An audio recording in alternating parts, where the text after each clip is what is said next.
Hi everyone! Nandito ako sa parking lot ng hospital.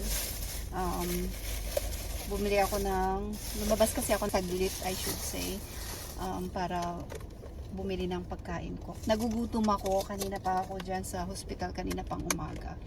So, ayoko naman kasi na makita ni Chad na kakain ako, tapos siya hindi.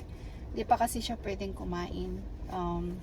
Katatapos ng kanyang biopsy, so hindi pa siya pwedeng pakainin. Kaya sabi ko, labas muna ako saglit kasi nga inutusan din niya ako. Kaya sabi ko, kuha muna ako ng pagkain ko kasi gutom na gutom ako. Tapos, ayan, may kape ako. Sakto, sobrang lakas ng ulan, mababasa akong pumasok. Sabi ko, dito muna ako. Kaya, yun, baka ilabas na siya mamaya. Pero hindi pa namin alam, baka late na, baka gabi na nun bago siya i-release kasi may inaantay pa siyang tsaka naka-IV pa siya. Kasi antayin siguro yung mga result ng mga yun kasi kinuhanan din siya ng dugo kanina. Siguro yun. Antayin siguro yun matapos. I don't know. Bago siya i-release. Pero ang sabi ng doktor, pwede na siyang umuwi kasi tapos na yung kanyang biopsy. So sana maging okay lahat. Tapos i-refer nila siya sa pinakamalaking hospital dito sa Columbus, para sa kanyang test dito sa bone, dito sa mga sumasakit niya. Itetest nila yon, though natapos nila dito, pero dadalhin siya doon, pero hindi pa namin alam kung kailan. Kaya i-discharge siya ngayon, tapos i-schedule nila para dun sa kanyang test sa kanyang bone. So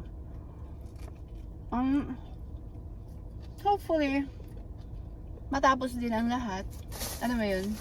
Tapos kanina lang ang daming mga tumatawag sa akin or nagme-message din na nag-o-offer sila ng pagkain, na kasi alam nila nandito lang ako sa hospital. Tinatanong nila kung anong gusto ko, yung kaibigan ko ba, kung anong gusto ko, tsaka kung anong kailangan ko. Sabi ko okay lang ako kasi kahapon, di ba, binigyan ako ni Duray ng adobo. Ngayon yung isa sabi niya maghahatid kami ng pagkain mamaya. So sabi ko sige, message ko kayo kung nasa bahay na kami, sabi ko.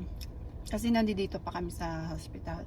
Yung isa naman, sabi niya, anong pwede kong maitulong, pwede ba akong magluto? Sabi ganyan, anything, sabi ganun. Sabi ko, ate, may mga pagkain pa na binigay ng kaibigan ko, tapos meron din maghahatid mamaya.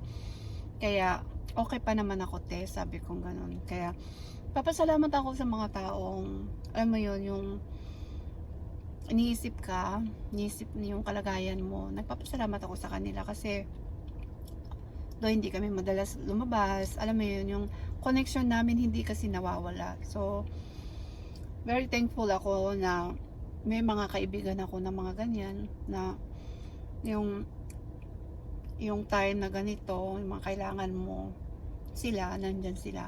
Alam mo yun, yung mga ganyang bagay lang, malaking pasalamat ko. Malaking bagay na para sa akin, or malaking tulong na para sa akin yung mga yan. Alam mo yun. So, thank you sa inyong lahat. So, ayan, tapusin ko yung aking pagkain. Ayan, ang lakas ng ulan bago ako papasok kasi ayaw kong mamiss yung mga doktor kasi may mga pumapasok na itatanong siya or may mga sinasabi, yung mga sinasuggest, mga ganyan, o anong mga findings, yung mga ganun. So, ayaw kong mamiss yun. Gusto ko nandun ako. Kaya, yun, thank you sa inyong lahat. Bye!